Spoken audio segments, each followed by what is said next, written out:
السلام عليكم، ازيكم يا شباب. احنا النهاردة عندنا مجموعة بيانات اهي، وعايزين نرتبها بس بشكل اوتوماتيك. طبعا احنا عرفنا اقف هنا واجيب صور سمول او لارج واجيب له اكسباند كده ويقوم مرتبها لي. بس دلوقتي ده لو انا قدام الجدول كده، حتى لو 100 اسم 1000 اسم عايز ارتبهم عشان اقراه او استخلص منه بيانات، مفيش مشكلة. انما افرض انا عامل له دوال يحسب لي حاجات تلقائي، وحسابه ده معتمد على انه يرتب، فعايزه يرتب تلقائي بمجرد انا مكتب له الجدول هنا هو يرتب تلقائي. ما اقعدش انا اعمل له كل حاجة بايدي، عايزه يبقى شغال تلقائي. اقول له انا يساوي دالة اسمها اللي بترتب اسمها rank eq. طبعا rank بس دي كانت موجودة في الإصدارات القديمة في أوفيس 2007 زي ما هو كتب لك. حاليا استبدلت برانك EQ، نفس اللي بتعمله رانك هي اللي بتعمله رانك EQ. طب ايه رانك AVG دي؟ هنقول دلوقتي، بس الأول بقوله رانك EQ ترتب لي. أنا عايزه يرتب ايه ده، ايه اللي هو النمبر بتاعي، بعدين الريفرنس او الاري او القيم اللي هيرتب على اساسها دي، وبثبتها ب F4. متنسوش التثبيت. وبعدين بيقول باخد قامة تاني وبيقول له نوع الترتيب، عايزه ascending ولا ascending. descending يعني تنازلي، يعني الصغير يعني الكبير ياخد رقم واحد وهكذا، وكل ما يظهر كل ما الرقم يكبر. ascending يعني الصغير ياخد رقم واحد وكل ما يكبر كل ما الرقم يكبر.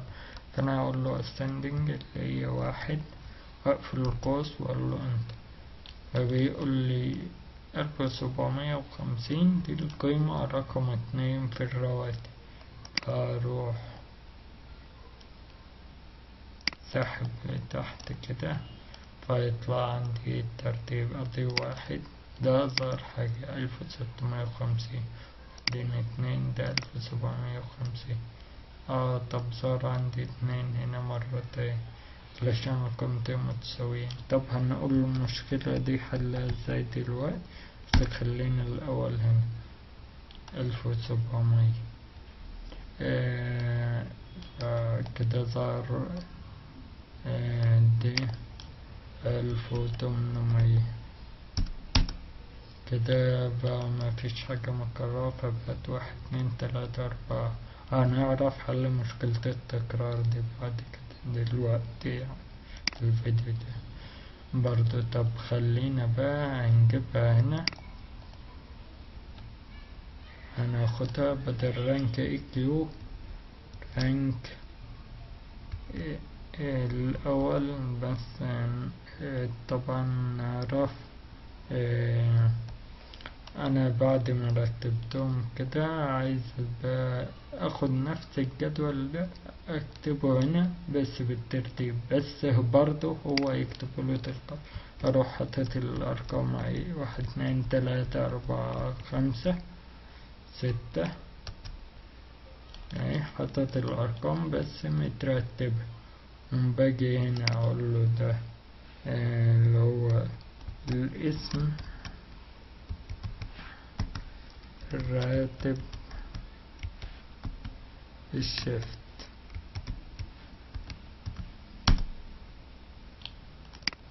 الخطين انجليزي اسمر قصدي، خليه اب عشان يبان كده.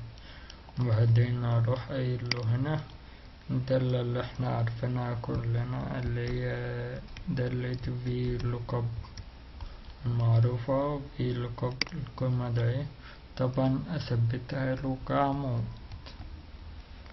الاري هتدور فين؟ هتدور من هنا لحد هنا، بس ده ثبته له خالص F4. كولوم هجيبها بدل الكولومز عشان ما تغير في كل صف، اقول له كولومز من هنا لحد هنا، اقفل القوس واثبت له الاولى ده.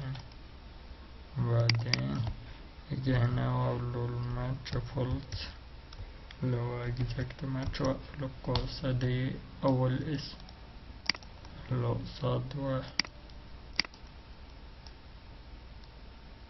واروح ضغط ضغطتين هنا كده يروح نازل لتحت، واجي هنا اقول له ده كده، روح جايب لي الجدول نفسه بس مترتب. طيب دلوقتي نرجع بقى لحكاية كنا بنقول الرانك اي كيو عايزين نخليها رانك اف جي. ادي رانك، نحذف ده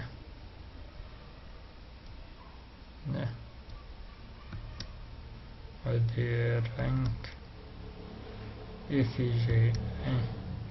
طيب دلوقتي بيقول لي برضه نفس اللي قاله لي هناك، النمبر اهو قامة، الرفرنس بتاعك من هنا لهنا هثبته برضه هي، والاوردر بتاعك واحد، واقفل القوس انت.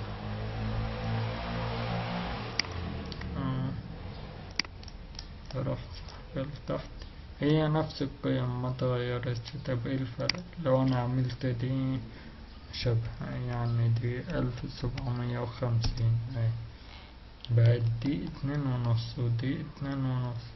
طبعا 2 و3 هنا مظهرش قصتهم حاجة لأن مفيش 2 و3 في الأري اللي انت اديته، 2.5 و2.5.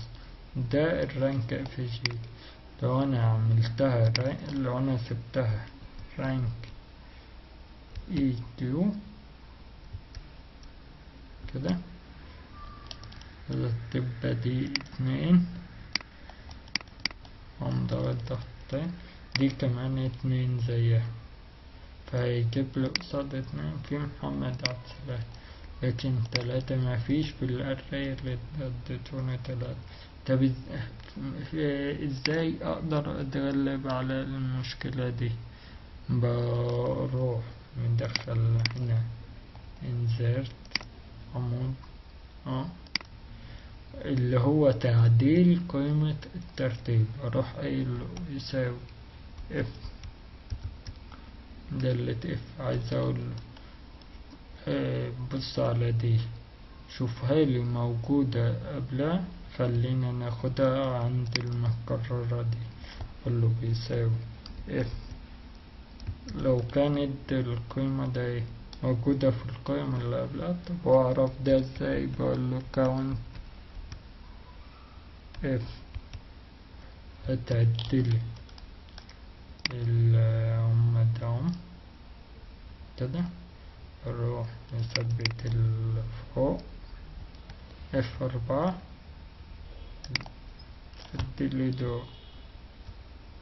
بس ايه الكريتيريا بتاعك، الشرط بتاعك ان يبقوا مساويين لدي، يعني هتبصلي في دول تعدل الخلايا المساوية لدي. طيب الخلايا المساوية لدي هتطلع واحد لو دي مش متكررة، لكن لو كانت أكتر متكررة هتبقى أكبر من واحد. يبقى أقول له لو الكاونت ده أكبر من واحد، تعالى نشوف فوق هنا أقول له لو الكاونت ده أكبر من الواحد تعمل لي إيه؟ هتروح هتطلع اللي نتج من الكاونت ده زي ما مكتوب 2 ل4، وهتيجي على 2 ده اف فوق تثبت، وهنا 2 ل4 وقامة ايه فوق، وتروح قفل القوس. ناتج الدالة دي ناقص واحد، يعني هو دلوقتي لما قلت له عدلي دول بس شرط القيمة تساوي دي، عدها لقي 2، فبقول له الناتج ده ناقص واحد، يعني 2 ناقص واحد هتساوي 1 زائد الخلية دي اللي هي ايه فوق. طب لو لقيت الناتج بتاع الدالة 1 حط لي فور زي ما هي، واروح قافل القوس واقول له انتر، وبقت الافور نات 3 اهي. اسحب لفوق تلاقي الاتنين دي زي ما هي، لكن دي 3. اسحب لتحت كده الترتيب زي ما هو بس اتعدل. طيب دلوقتي انا خليت دي رخرة 1750 اهي، بقت 3 اتنينات، لكن التعديل زي ما هو. فبروح هنا في الفي لوك اب، اروح قايله بدل ما هو من A2 لا خليهولي من B2، اثبت B2 برضه، واروح قايله انتر.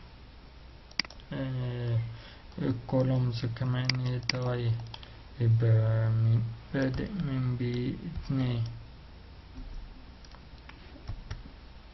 وثبت هنا B2 اهو كده. واروح طبعا هنا دبل كليك كده هنا كده اهو، تلاقي الجدول زي ما ان شاء الله اساوي دي كمان 1750 اها.